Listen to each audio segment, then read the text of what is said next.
ये जमीन जायदाद जो कहते हो ये मेरा है, ये मेरा है। जिन महलों के लिए, जिन किलों के लिए झगड़ा हुआ करता था, आज वो किले सब खंडहर पड़े हैं कि नहीं? बोलो हाँ। महाराष्ट्र में जाके किले देख लेना, लगभग 600 किले खंडहर हैं महाराष्ट्र में।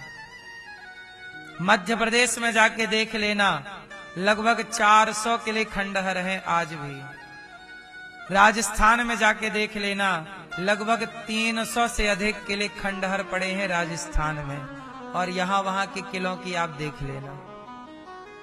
जिन किलों के लिए झगड़े हुए, जिन जमीनों के लिए महिलाओं को आग में जिंदा जलकर जौहर करना पड़ा, वो आज किले भी खंडहर, चमगादड़ लटकी हुई हैं किलों में। बोलो हाँ।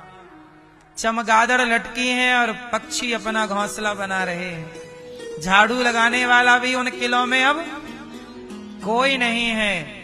जिन किलों के लिए बड़े बड़े युद्ध भये, वो किले खंडहर हैं। जिन जमीनों के लिए युद्ध भये, वो जमीनें आज ना जीतने वालों के पास है और ना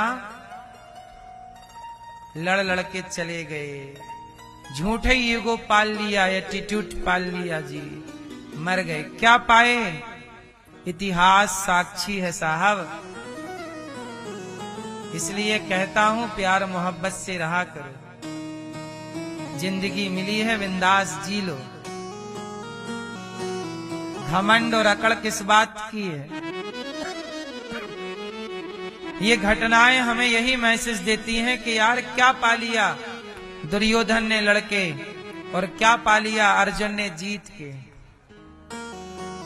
इसलिए धर्मराज युधिष्ठिर जीत कर भी खुश नहीं थे। धर्मराज युधिष्ठिर महाभारत जीत कर भी खुश नहीं थे, क्योंकि इस जीत में करोड़ों लोगों का रक्त बहा। महाभारत में कितने लोग मारे गए थे जानते हो? लगभग 3 करोड़ से अधिक। लगभग कितने लोग मारे गए थे? लगभग 3 करोड़ लोग मारे गए थे, जिसमें ना जाने कितने हाथी, कितने घोड़े, कितने सैनिक। 3 करोड़ लोगों की हत्या हुई, तब सत्ता हाथ में आई। इसलिए धर्मराज युधिष्ठिर जीत कर भी प्रसन्न नहीं थे। इतना खून बहा के भी यदि सत्ता मिली, वे सत्ता का करोगे क्या? भाई का खून बहा के तुमने भाई की जमीन प्राप्त कर भी ली, तो क्या उस जमीन से तुम्हें सुकून मिल जाएगा? इसलिए जीवन मिला है, धन कमाओ, धर्म से जोड़ो। धर्म करो, धन का पुण्य करो। भला कीजिए भला होगा, बुरा कीजिए बुरा होगा। यही सबको चुकाना है। मैया जी झूठ मत बोलो, प्रभु के पास जाना है। धन कमाओ तो धन को अच्छे कामों में खर्च करो। यही इनका खर्च सार्थक है कि नहीं? खर्चे तो सब लोग कर ही रहे हैं। कोई अपने शादी की सालगिरह में, जन्मदिन में 10-20 लाख की पार्टियां दे डालते हैं और 10-20 लाख खर्च हो जाता है। तो भगवान की 2 बातें हैं। पहली तो ये कि कर्म किया है भाई, भोगना पड़ेगा, थोड़ा मोड़ा ही सही भोग लो। और एक तरफ ये है कि बहुत ज्यादा था, भगवान ने उसे कम कर दिया। जैसे एक साधु थे, उनके पास ना पाप आ गया। पाप आया, बोले महाराज मैं पाप हूं। तो बोले तुम कौन से पाप हो? बोले आपने जो पिछले जन्म में किया था वो पाप मैं हूं, पर इस जन्म में तुम भक्ति कर रहे हो, दिन भर भगवान का भजन कर रहे हो, तो मुझे मौका मिला नहीं चढ़ने का। अब मैं आया हूं, आप बूढ़े हो गए हो, अब मैं आया हूं, देखो मुझे इस जन्म में चढ़ना पड़ेगा आपके ऊपर और भोगना पड़ेगा आपको। तो साधु जी ने कहा कि कितने साल भोगना पड़ेगा? बोले आपको लगभग 12-13 साल के लिए कोढ़ी बनना पड़ेगा।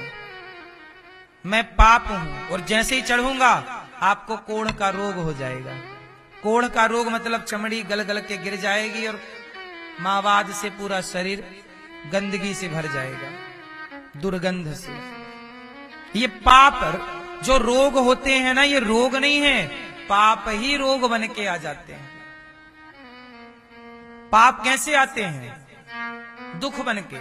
और पुण्य कैसे आते हैं? आप सुख हैं, सुखी हैं, ये आपके पुण्यों का फल है। आप दुखी हैं, ये आपके पापों का फल है। साधु जी को बोले पाप की मैं आया हूं, आपने जो पाप किए थे पिछले, वो सब इकट्ठे हो गए हम लोग और अब आए हैं। बोले आपका चढ़ेंगे आपकी खोपड़ी पे और 12-13 साल कोढ़ रहेगा। साधु जी बोले सुनो पाप महाराज, 13 साल का टाइम नहीं है मेरे पास। मैं रोज लाडली लाल की सेवा करता हूँ। मैं कोढ़ी हो जाऊंगा तो मेरे श्याम सुंदर की, राधा रानी की सेवा कौन करेगा? कीर्तन कौन करेगा? ऐसा करो तुम थोड़ा कम करो। अच्छा पाप बोला कि ठीक है ऐसा करो, हम 13 साल के लिए आए हैं, ऐसा करो कम कर लेते हैं हम। तो हम ऐसा करो कि 3 साल के लिए आ जाते हैं। 3? साधु जी बोले 3 साल पड़े रहेंगे कौन सेवा करेगा? तुम्हारा बाप करेगा। अरे महाराज हम पाप हैं, आपने जो पाप किए वो हैं, हम चढ़ेंगे आपके ऊपर और आपको भोगना पड़ेगा।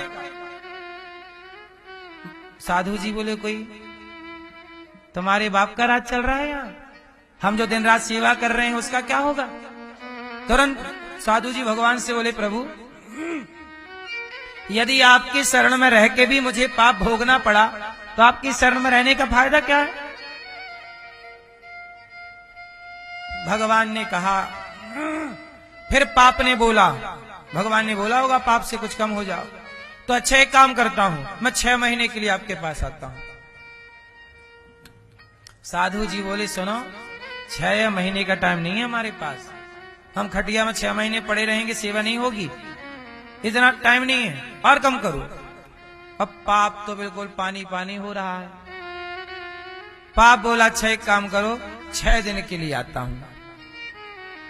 साधु जी बोले नहीं, 6 दिन भी सेवा नहीं होगी, फिर मैं 1 दिन नहीं रह सकता सेवा के बिना।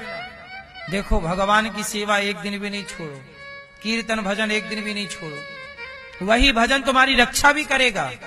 अब साधु जी की रक्षा कौन कर रहा? पाप से कह पा रहे हैं, हम तो आप नहीं कह पा रहे हैं। हमारी आपकी इतनी ताकत नहीं है कि पाप हमसे पूछे कि आ जाऊं। साधु से पूछ रहा है आऊं। साधु जी बोले मैं 6 दिन नहीं।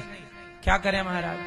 तो एक काम करो 6 घंटे के लिए आ जाओ। साधु बोले तुम एक काम करो 6 घंटे के लिए आओ, मैं सुबह की पूजा कर लूंगा, ठाकुर जी का सवेरे जल्दी भोग लगा दूंगा, फिर 6 घंटे तक तुम रहना और इसके बाद चले जाना। फिर मैं फिर शाम का भोग भी और शाम की आरती सेवा भी भगवान जी की कर लूंगा।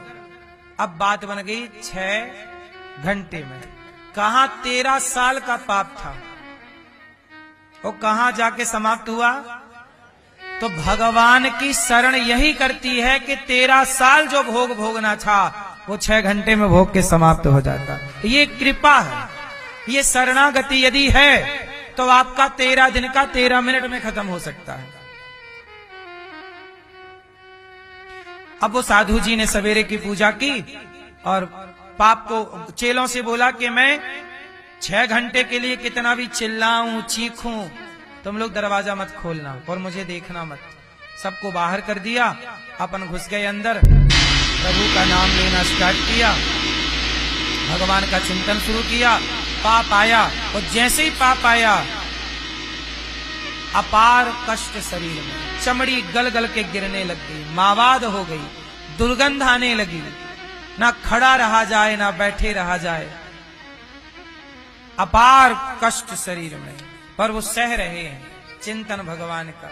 और 6 घंटे बाद तो वो पाप चला गया, तुरंत वो स्वस्थ होने लग गए और बस लग गए सेवा में। तो भगवान की शरण यही है। इसलिए कहता हूं काम करते रहो, पर अपने को देखो, गैया होती है ना आपके घर की, जंगल में चरने जाती है, लेकिन वो शाम को वापस आपके घर आती है। आपके घर की गैया है तो, यदि वो बंधन में है तो, और ऐसी आवारा है तो कहां जाए कोई भरोसा नहीं। तो आवारा भक्त ना बनो।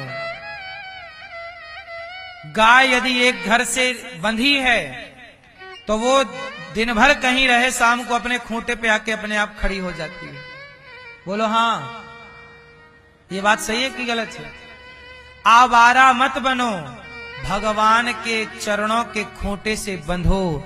दिन भर काम करो, पैसे बिजनेस सब करो, कमाओ, पर आखिरी में भगवान की शरण में दिन भर में 1-2 मिनट के लिए ही सही पर शरण में आओ, प्रभु में आपका।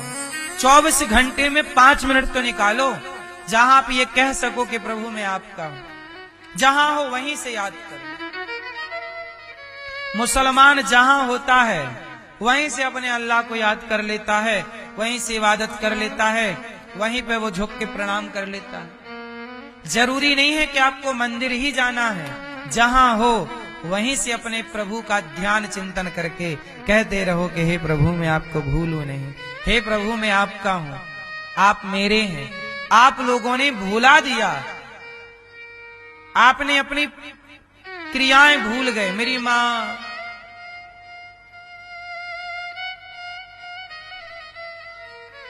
आप लोगों ने 5 मिनट भी देना बंद कर दिया ईश्वर को। मुसलमान आज भी 5 बार नमाज करता है, और वो अपने बच्चों को यही बचपन से सिखाते हैं, 5 बार नमाज करो। कितना भी बिजी मुसलमान हो, शुक्रवार को समय निकाल के मस्जिद में जरूर जाता है। आप लोग बताओ, महीने में हफ्ते में कौन सा दिन जिम्मेदारी से निकालते हो कि आज हमें जरूर सुंदरकांड पढ़ना है, हनुमान चालीसा पाठ करना है? आपने अपनी जिम्मेदारियों से अपने को हटा दिया। जिम्मेदारियों से मुख ना मोड़ो, इससे आपका नुकसान है। यही पुण्य आपकी रक्षा करता है। साधु जी यदि ना भगवान की शरण में होते तो पाप कैसे तड़पाता 14 साल 13 साल। ये पाप है साहब।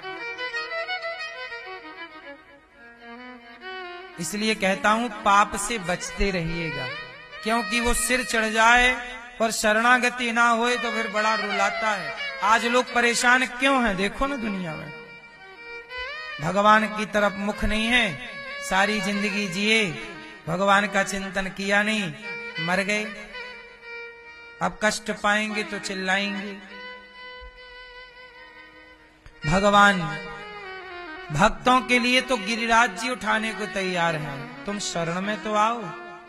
भक्तों पे संकट आया तो गिरिराज जी उठाए कि नहीं? तुम्हारे लिए नहीं करेंगे क्या?